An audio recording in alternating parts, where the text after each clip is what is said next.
on our top story and the connection between Samsung and the corruption case that led to the downfall of former South Korean President Park Geun-hye.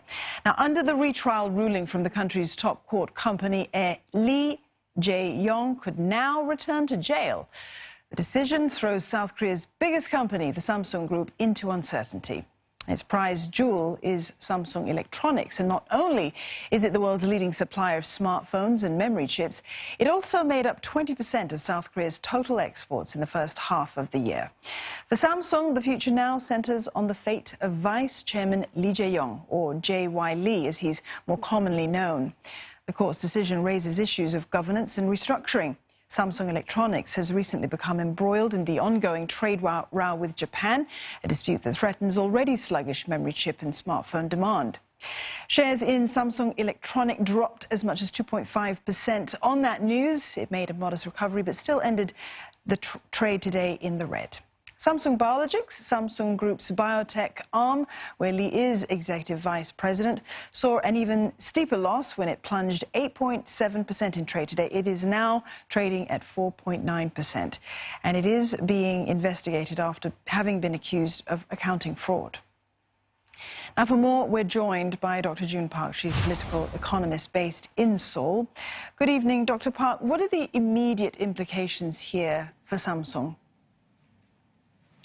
I think, first and foremost, the trial that will be sort of lagging on for Samsung will have considerable implications for the control tower functions and some of the sort of fourth industrial revolution related tasks that Samsung has been pushing forward with, such as AI, biotech, and also all kinds of IoT-related products that they have been developing.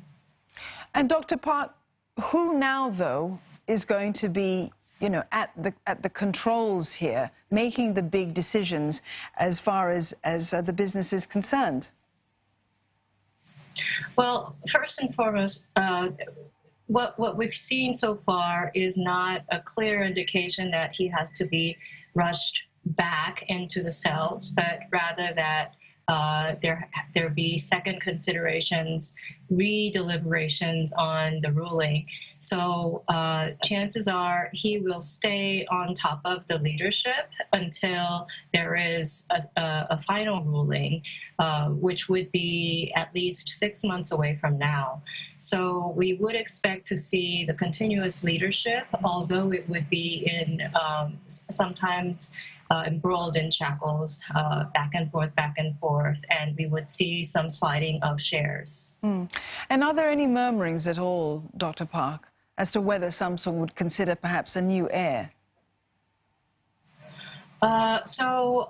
Included in this, the court, the investigations on Samsung are not just about the bribery charges on toward Choi Soon-sil, connected to former President Park Geun-hye, but also sort of the give and take kind of a deal-oriented relationship that was presumed in terms of the investigations that Samsung Biologics and Lee Jae-yong and the vested interest people inside Samsung with regard to the accounting fraud charges, allegations that were conducted in terms of in the process of establishing Samsung Biologics.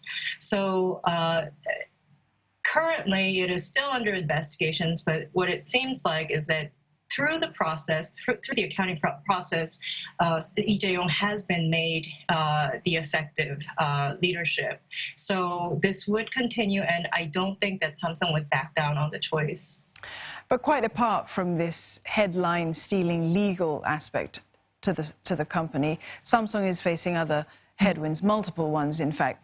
Chip disruption, growing trade spat as well, a drop in profits. It's got all that to contend with, but it's still the biggest player when it comes to smartphones, isn't it? So what's your outlook for the company?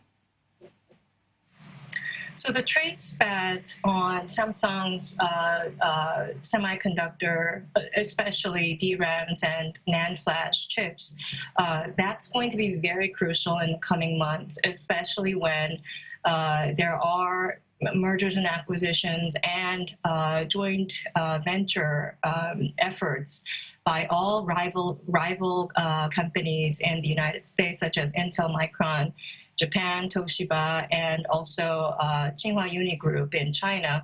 So the more the semiconductor industry gets more heated up in terms of competition, the pressure on Samsung would be more severe.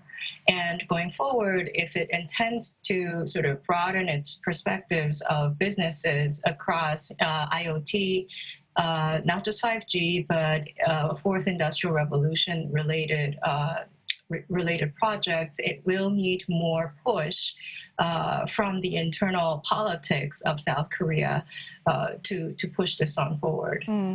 All right, so the court's decision here has really been about relooking this case, at least, has been about raising the issue of governance, the issue of restructuring as well. But was there politics at play here, bearing in mind Moon Jae-in's position?